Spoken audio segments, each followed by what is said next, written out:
Ubangui TV.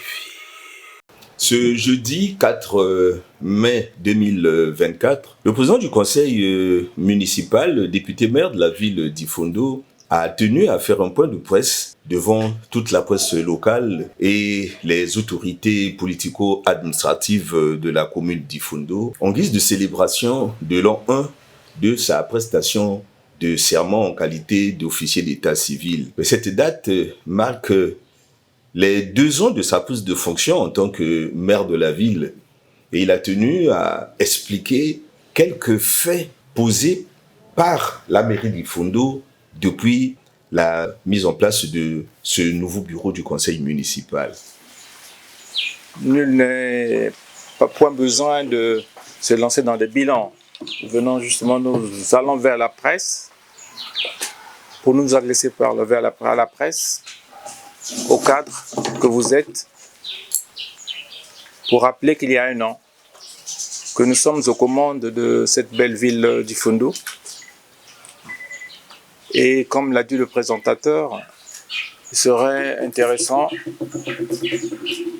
à mes parcours de faire non seulement une évaluation, un bref résumé de ce qui a été fait,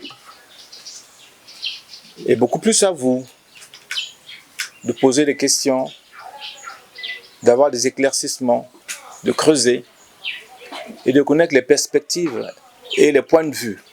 Parce que c'est vous qui êtes les messagers de la population. Il est à souligner qu'au début de son mandat, à cause des difficultés financières que vit notre gouvernement, la commune d'Ifundou n'a pas bénéficié d'une aide financière. C'est ainsi que le député et maire s'était prêté au service des jeunes volontaires dans les quartiers pour l'assainissement de la ville.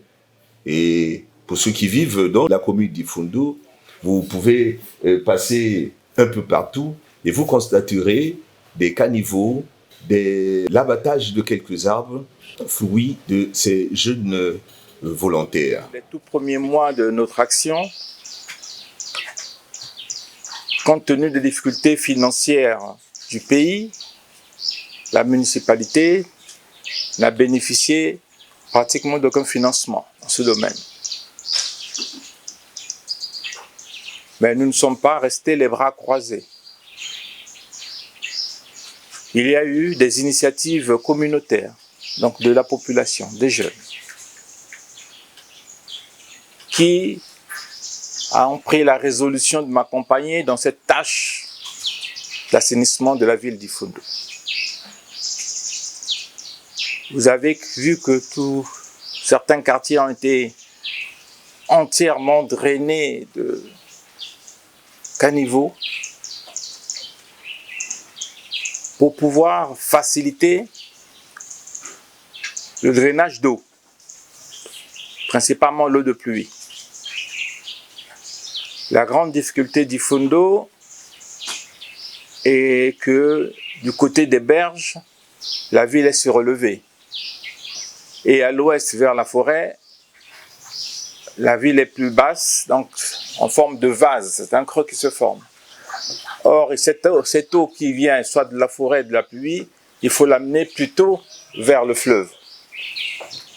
Mais depuis 1 année, le gouvernement a commencé à subventionner les collectivités locales. Et Ifundou est parmi les 6 communes qui ont bénéficié d'un pactole de 500 millions de francs CFA. Le maire a dit à son auditoire que cet argent était déjà disponible et qu'avec la bénédiction du conseil municipal qui a tenu sa session budgétaire récemment, quelques activités sont en train de se mener, activités actées par le conseil municipal. C'est ainsi qu'Ifundou est devenu une grande ruche qui bourdonne de partout. Coup de pioche ici, coup de balai par là, vous constaterez à travers la ville, la confection des pavés, la confection des bitumes en ciment et l'érection déjà en guise d'adduction d'eau de 3 forages et de 2 ou encore certainement 3 châteaux d'eau qui sont en train d'être construits. Voilà en substance le point de presse dont nous a gratifié Alain Moka, président du conseil municipal, député maire de la ville d'Ifundou. Ubangui TV.